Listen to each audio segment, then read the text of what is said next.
नमस्कार दोस्तों, स्वागत है आपका स्पेशल क्लासेज अश्विनी मिश्रा में। आइए हम लोग जीएस पढ़ते हैं थोड़ा सा। इस लॉकडाउन के समय में जब हम घर से बाहर नहीं निकल पा रहे हैं तो बोर्ड पर खड़े होकर के पढ़ाना थोड़ा कठिन है, इसलिए हम लोग थोड़ा इस तरह से पढ़ेंगे स्लाइड में। और चलिए भूगोल शुरू करते हैं सबसे पहले। और भूगोल में भी हम सबसे पहले पढ़ेंगे स्थल मंडल, उसके बाद जल मंडल, फिर वायुमंडल। तो चलिए दोस्तों स्टार्ट करते हैं। स्थल मंडल यानी भारत का यानी पूरी पृथ्वी का भूमि वाला क्षेत्र, वह क्षेत्र जहाँ ज़मीन पाई जाती है। तो उस भूमि वाले क्षेत्र को अगर हम देखें तो ऐसे गहराई से सबसे अंतिम जो गहराई वाला बिंदु है वहाँ से लेकर के सबसे ऊपरी वाले बिंदु तक के भाग को 3 भागों में बांटा गया है, जिसमें से सबसे ऊपरी भाग जो है उसको क्या कहते हैं, उसको भूपर्पटी कहते हैं। और वो ऊपर से 30 से 40 किलोमीटर तक की गहराई तक होता है, यानी ऊपर से 30 किलोमीटर या 40 किलोमीटर तक की गहराई तक भूपर्पटी होता है। बहुत इम्पोर्टेंट है भूपर्पटी, क्योंकि चूँकि भारत कृषि प्रधान देश है और पूरा पृथ्वी भी यानी पूरे मनुष्य को और पूरे पेड़ पौधे को, ये पूरी जो दुनिया है वो भूपर्पटी पर ही निर्भर होती है, क्योंकि यहीं पर पेड़ पौधों की उत्पत्ति होती है, यहीं पर खेती की जाती है, मृदा यहीं पाई जाती है। तो इसलिए ये बहुत ही इम्पोर्टेंट परत है। इसके बाद मध्यमंडल, पृथ्वी की आंतरिक घटनाएं मध्यमंडल में होती हैं, जैसे विवर्तनिकी की घटना, पर्वत निर्माण की घटना, महाद्वीपीय प्रवाह की घटना। ये है महाद्वीपीय प्रवाह की घटना। तीसरा क्रोड, जो सबसे भीतरी भाग है उसको क्रोड कहते हैं। क्रोड का इम्पोर्टेंस आप समझ सकते हैं कि पृथ्वी के कुल आयतन का 16% भाग सिर्फ ये क्रोड, 16% भाग सिर्फ क्रोड कंज्यूम करता है। और पृथ्वी के कुल द्रव्यमान का 32% भाग क्रोड कंज्यूम करता है। यानी क्रोड जो होता है वो पृथ्वी का आयतन और पृथ्वी का द्रव्यमान का बहुत ज़्यादा भाग, सबसे ज़्यादा भाग वो कंज्यूम किए रहता है। फिर आइए संगठनात्मक संरचना के आधार पर भी इन भागों को बांटा गया है। कैसे, किस किस चीज़ों में बांटा गया है? तो सबसे पहले बांटा गया है सियाल, सबसे ऊपरी परत जो होती है सियाल। सियाल नाम से ही पता चल रहा है, SI यानी सिलिका और AL यानी एल्यूमिनियम। सिलिका और एल्यूमिनियम की अधिकता होती है। भूपर्पटी की सबसे ऊपरी परत है, 50 से 300 किलोमीटर इसकी मोटाई है। और तीसरी सबसे इम्पोर्टेंट बात है कि महाद्वीपों का निर्माण जो है वो सियाल परत से ही हुआ है। दूसरा सीमा यानी SI माने सिलिका और MA मैग्नीशियम। वैसे तो Mg होता है मैग्नीशियम का, लेकिन फिर भी MA मैग्नीशियम, Mg होता है, देख लेना। सीमा जो होता है वो बेसाल्ट आग्नेय चट्टानों से मिलकर बना है और 1000 से 2000 किलोमीटर इसकी जो परत होती है वो होती है। आइए, और जो तीसरा है वो है निफे यानी निकिल और फेरियम, Fe यानी लोहा। निकिल और लोहा की अधिकता होती है, गाढ़ी तरल अवस्था में पाए जाते हैं। ये मैग्नीशियम तो Ma ही होता है, गाढ़ी तरल अवस्था में ये पाए जाते हैं। 2000 से 6800 किलोमीटर इनकी मोटाई होती है।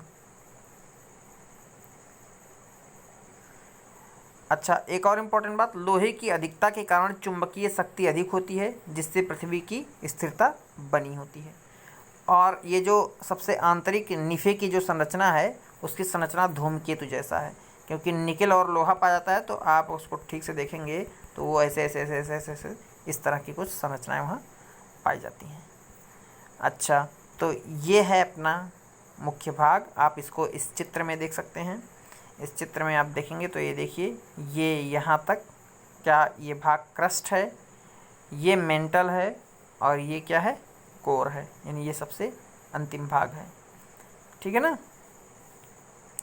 तो ये भूपर्पटी है और ये भूपर्पटी के बाद क्या होता है, मध्यमंडल और फिर क्रोड। ये लास्ट वाला पार्ट क्या है, ये लास्ट वाला पार्ट है क्रोड। चलिए दोस्तों, तो स्पेशल क्लासेज अश्विनी मिश्रा, जब आप अपने यूट्यूब के सर्च बार में जाएंगे और वहाँ स्पेशल क्लासेज अश्विनी मिश्रा लिखेंगे तो हमारा चैनल मिल जाएगा।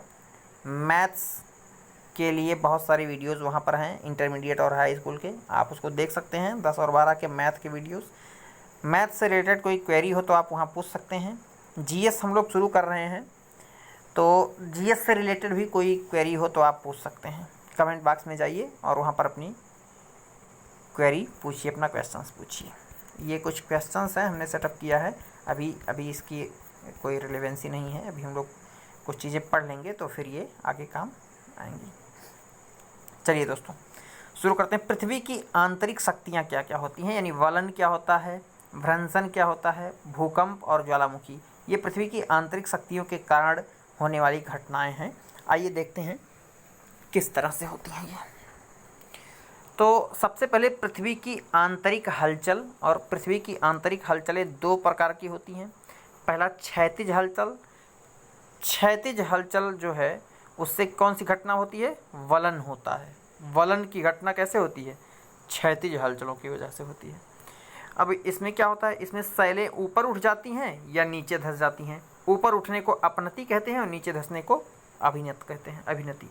ऊपर उठने को अपनति और नीचे धंसने को अभिनति कहते हैं।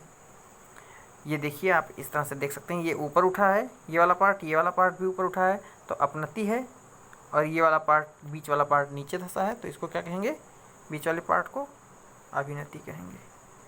तो ये बीच वाला पार्ट है, इसको अभिनति कहेंगे। ठीक है, आप उसको ऐसे भी देख सकते हैं। ये देखिए, ये ऐसे ये जो चित्र बना, तो ये जो बीच का भाग है इसको क्या कहेंगे, अभिनति कहेंगे। और ये जो दोनों ऊपर उठा हुआ भाग है, इन दोनों को क्या कहेंगे, इन दोनों को अपनति कहेंगे। अब ये जो वलन की, ये जो क्षैतिज हलचलें हैं, इनसे वलन की घटनाएं होती हैं और इन घटनाओं के परिणाम हमें पर्वत के रूप में मिलता है। ये देखिए, ये पर्वत निर्माणकारी हलचलें हैं। और कुछ जो पर्वत हैं, बड़े महत्वपूर्ण पर्वत, रॉकी, एंडीज़, आल्पस, हिमालय, ये सब क्या हैं, ये सब वलित पर्वत हैं। और पृथ्वी की इन्हीं क्षैतिज हलचलों के कारण, वलन के कारण इनकी उत्पत्ति हुई है। फिर क्या है, फिर है ऊर्ध्वाधर हलचलें। ऊर्ध्वाधर हलचलों से कौन सी घटना घटती है, भ्रंशन होता है, यानी दरारें पड़ जाती हैं, भ्रंशन। आइए देख लेते हैं। ऊर्ध्वाधर हलचल के कारण गहरी लंबी दरारें पड़ जाती हैं, जिसे भ्रंश कहते हैं।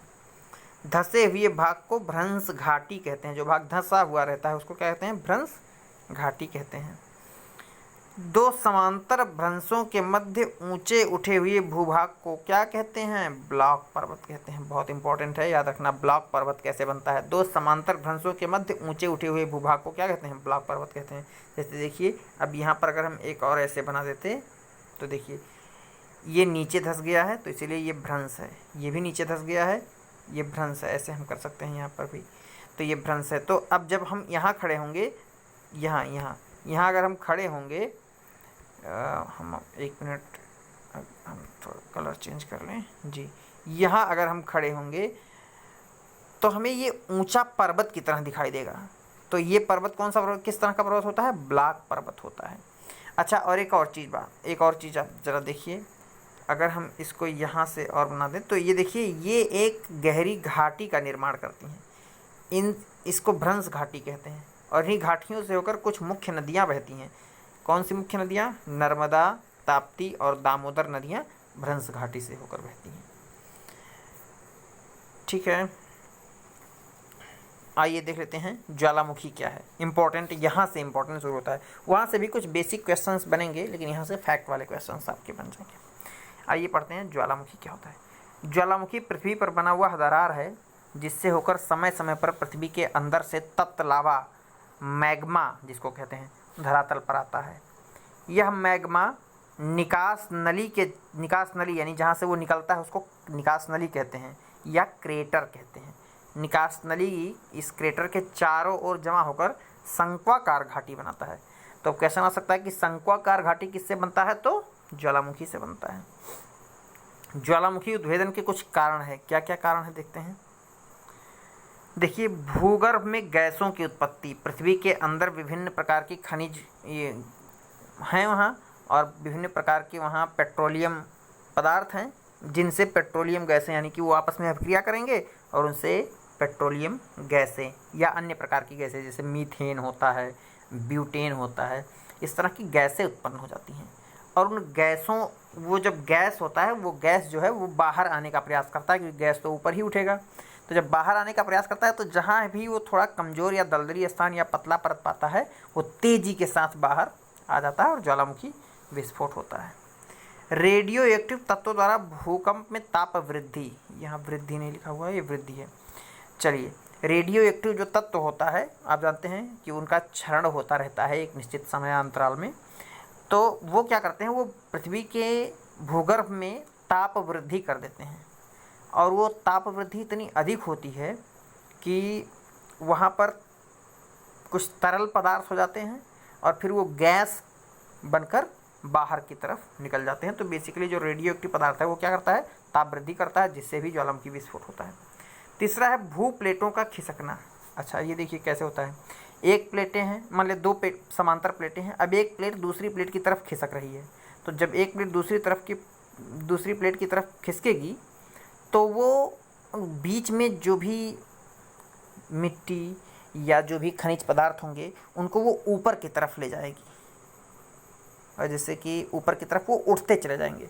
तो वो बहुत ज़्यादा थोड़ा ऊपर उठेंगे और फिर क्या होगा, वहाँ से विस्फोट हो जाएगा, जो तरल पदार्थ है वो बाहर आ जाएगा। अभी आपने देखा था निफे जो है वो गाढ़ा तरल पदार्थ होता है, निफे का जो परत होता है, तो वहाँ से निफे वाला परत ऊपर की तरफ आ जाता है, तो वहाँ से गाढ़ी गैसें निकलती हैं। गाढ़ा जो मैग्मा है, तरल लावा है, वो निकलता रहता है, वो बहुत गर्म होता है। आइए देखते हैं ज्वालामुखी उद्भेदन के रूप कितने प्रकार के होते हैं। केंद्रीय रूप, केंद्रीय मुख से भारी धातु के साथ, भारी धारा के साथ, यानी कि ये बहुत केंद्रीय मुख होती है, केंद्रीय मुख से भारी धमाके के साथ ये है, ठीक है ना। केंद्रीय मुख से भारी धमाके के साथ, यानी ये बहुत तेज़ से विस्फोट करती हैं, विस्फोट होकर निकलती हैं, और वो ऐसे एक तरह से ऐसे, इसको केंद्रीय मुख अब समझ लो कि ये सब पूरा ये सब है, तो ये सब जगह से ना निकल के सिर्फ यहाँ बीच से ही निकलेंगी, और यहाँ बीच से निकलते हैं तो इसको केंद्रीय मुख या विवर कहते हैं। दूसरा दरारी रूपों से, बड़ी दरारों से रिस कर, जैसे ऐसे है, ऐसे फट गया, अब इसके बीच में से रिस कर वो ऐसे निकलता रहता है। तो इस तरह से दो तरह के उद्भेदन रूप होते हैं। चलिए आगे देखते हैं, ज्वालामुखी का वर्गीकरण करते हैं, कितने प्रकार की ज्वालामुखियाँ होती हैं। पहला होता है सक्रिय ज्वालामुखी, वह ज्वालामुखी जिसमें हमेशा लावा निकलता रहता है, गर्म मैग्मा जो है, मैग्मा या लावा निकलता रहता है, उसको क्या कहते हैं, सक्रिय ज्वालामुखी। जैसे इटली का विसुवियस और स्ट्राम्बोली, ये तो भूमध्य सागर में है। दूसरा है प्रसुप्त ज्वालामुखी, अचानक विस्फोट होता है, यानी वो पूरी तरह से बंद रहता है, एक तरह से ऐसे कह सकते हैं कि सोया हुआ रहता है और अचानक उसमें विस्फोट हो जाता है, जैसे जापान का फ्यूजियामा। तीसरा शांत या विलुप्त ज्वालामुखी, जिसमें आज तक तो कोई विस्फोट नहीं हुआ है लेकिन आगे विस्फोट होने की संभावना इसमें है। कौन कौन से हैं, अफ्रीका का किलिमंजारो, ईरान का कोहो जुल्तान, ये कुछ हैं। इसमें से क्वेश्चन से आ सकता है कि ये एक तरफ ज्वालामुखी दे देगा, एक तरफ देश दे देगा और कहेगा मिलाइए, मिलान कीजिए, तो आप थोड़ा ध्यान से देखिएगा। ज्वालामुखी का विश्व वितरण किस तरह का है, आइए देखते हैं। परिप्रशांत महासागरीय बेल्ट या मेखला आप कह सकते हैं, श्रेणी कह सकते हैं, यहाँ पर सर्वाधिक ज्वालामुखी पाए जाते हैं, इसलिए इस पेटी को अग्निवलय भी कहते हैं। उत्तर व दक्षिण अमेरिका, एशिया का पश्चिमी भाग, पूर्वी ऑस्ट्रेलिया यानी ऑस्ट्रेलिया का पूर्वी भाग, इंडोनेशिया, इन जगहों पर ये है। और इसका ये एंडीज़, राकी से अलास्का पर्वत तक फैला हुआ है। दूसरा अंध महासागरीय मेखला, ये जो है अंध महासागर के आसपास इसका विस्तार है। मध्य महासागरीय मेखला, इसका भी कोई बहुत ज़्यादा इम्पोर्टेंस नहीं है। मध्य महासागर क्या, ये शेष भागों में है। चलिए इसके बारे में भी हम लोग देखेंगे कि कौन सा वो जगह है। चलिए अब आइए भूकंप क्या होता है, भूकंप देखते हैं। पृथ्वी की आंतरिक हलचल के कारण पृथ्वी की सतह हिलने लगती है, जिससे भूकंप कहते हैं, यानी कहते हैं भूकंप आ गया है। जहाँ भूकंप की तरंगें उत्पन्न होती हैं उसे भूकंप उद्गम केंद्र कहते हैं। और भूकंप की तीव्रता मापने का 2 यंत्र है, एक है रिक्टर पैमाना और एक है मर्कली पैमाना। इसको सिस्मोग्राफ भी कहते हैं। एक मिनट हम लिख देते हैं, सिस्मोग्राफ,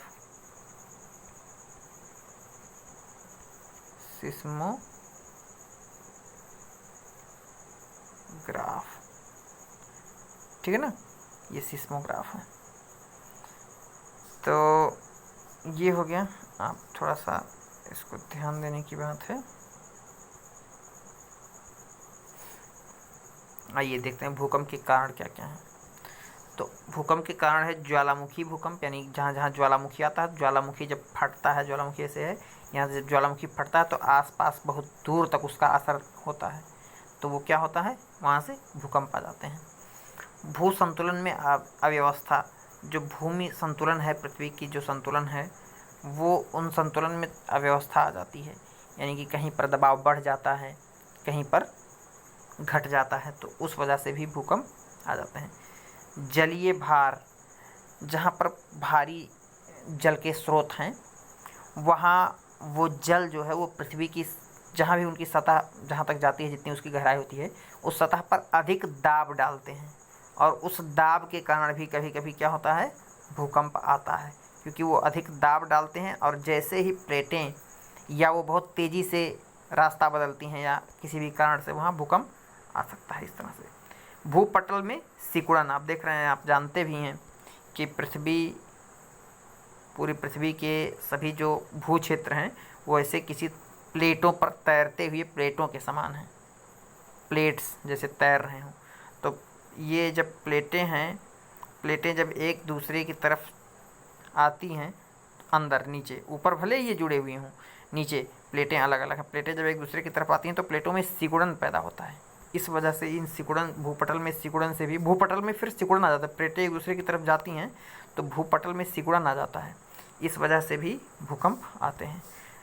फिर प्लेट विवर्तनिकी, प्लेट टेक्टोनिज्म, अब आप समझ सकते हैं कि ये 2 प्लेटें हैं।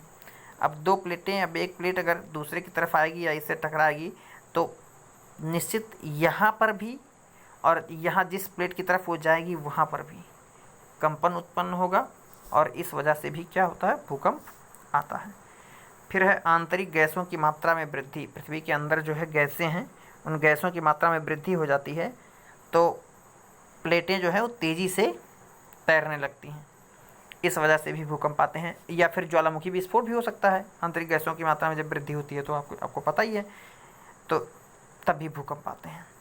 भूकंपों का विश्व वितरण, अब देखिए प्रशांत महासागरीय पेटी, प्रशांत महासागर के आसपास भूकंप जो आते हैं, मध्य महाद्वीपीय पेटी और मध्य अटलांटिक पेटी। अब इसके बारे में हम लोग पढ़ेंगे बाद में, जब हम लोग फैक्ट पढ़ेंगे या आगे गहराई में जाएंगे, जब हम लोग पढ़ेंगे कुछ और टॉपिक, तब हम लोग देखेंगे कि यहाँ पर कौन कौन सी जगह है, एग्जैक्ट जगह का नाम हम लोग देखेंगे।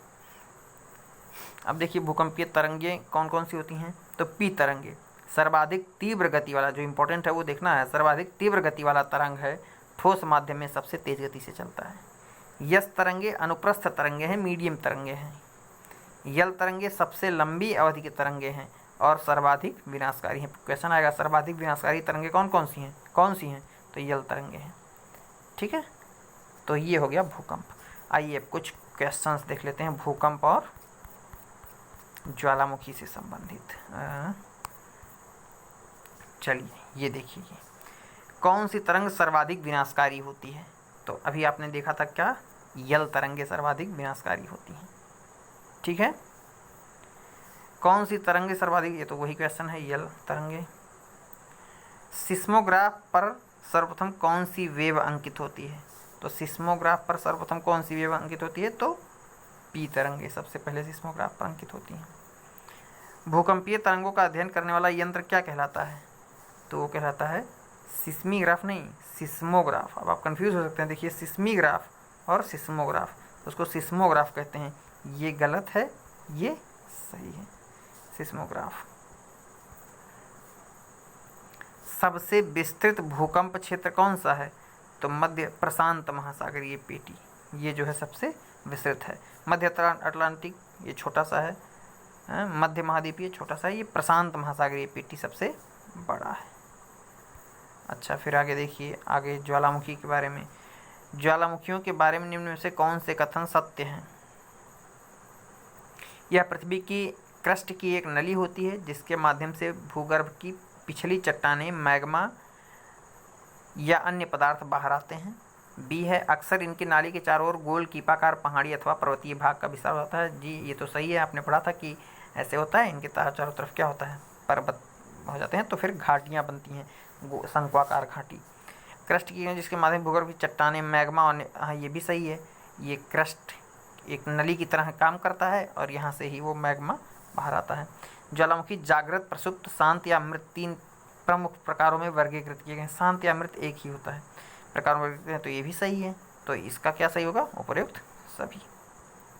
चलिए, किस ज्वालामुखी में अक्सर उद्गार होता रहता है? तो जागृत ज्वालामुखी में अक्सर उद्गार होता रहता है। ठीक है, आगे देखिए, किस ज्वालामुखी में ऐतिहासिक काल से उद्गार नहीं हुए हैं? तो ऐतिहासिक काल से उद्गार नहीं हुए हैं, तो ये मृत ज्वालामुखी आप कह सकते हैं। नहीं, एक मिनट, जागृत ज्वालामुखी, प्रसुप्त ज्वालामुखी में ऐतिहासिक काल से उद्गार नहीं हुए हैं, लेकिन उद्गार हो सकते हैं। मृत ज्वालामुखी या शांत ज्वालामुखी में उद्गार नहीं हो सकते। प्रसुप्त ज्वालामुखी में ये सोई हुई ज्वालामुखी है, इसमें उद्गार हो सकते हैं, लेकिन अभी तक नहीं हुआ है। ठीक है, लंबे समय तक शांत रहने के बाद विस्फोट होने वाला ज्वालामुखी कहलाता है, वो कहलाता है सुषुप्त ज्वालामुखी। सुषुप्त ज्वालामुखी कहलाता है, क्योंकि लंबे समय तक वो शांत था, अचानक विस्फोट हो गया। तो सुषुप्त ज्वालामुखी की यही परिभाषा है कि वो लंबे समय तक क्या होता है, शांत होता है, लेकिन अचानक उसमें विस्फोट हो जाता है। ठीक है, तो चलिए आगे देखते हैं। पृथ्वी की पपड़ी यानी क्रस्ट कि ठोस चट्टानों के नीचे जो पिघला हुआ पदार्थ होता है, जो कभी कभी ज्वालामुखी उद्गार के साथ धरती के ऊपरी तल पर आता है, उसे क्या कहते हैं? यानी कि जो ज्वालामुखी से बाहर निकल के आता है तरल पदार्थ, उसको क्या कहते हैं?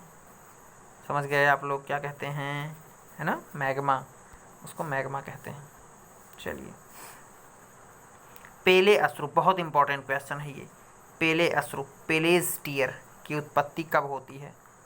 तो ये होती है ज्वालामुखी उद्गार के समय।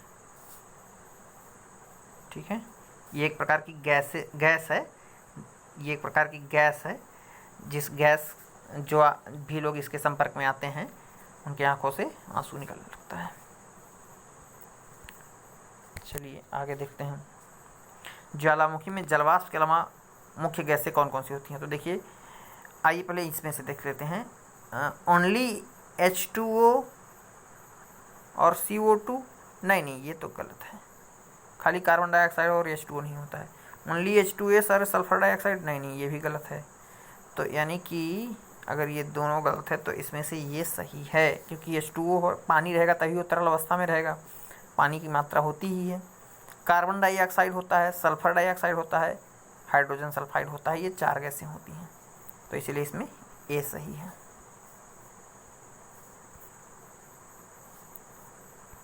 स्ट्रोम्बोली किस प्रकार का ज्वालामुखी है? तो स्ट्रोम्बोली अभी हम लोगों ने पढ़ा है ना, ये एक जागृत ज्वालामुखी है। देख लेते हैं एक मिनट, ज्वालामुखी वाला चैप्टर कहाँ चला गया, आप रिवाइंड करके भी देख सकते हैं। देखिए, स्ट्रोम्बोली एक सक्रिय ज्वालामुखी है, स्ट्रोम्बोली एक सक्रिय ज्वालामुखी है। तो क्या है, ये एक सक्रिय ज्वालामुखी है स्ट्रोम्बोली।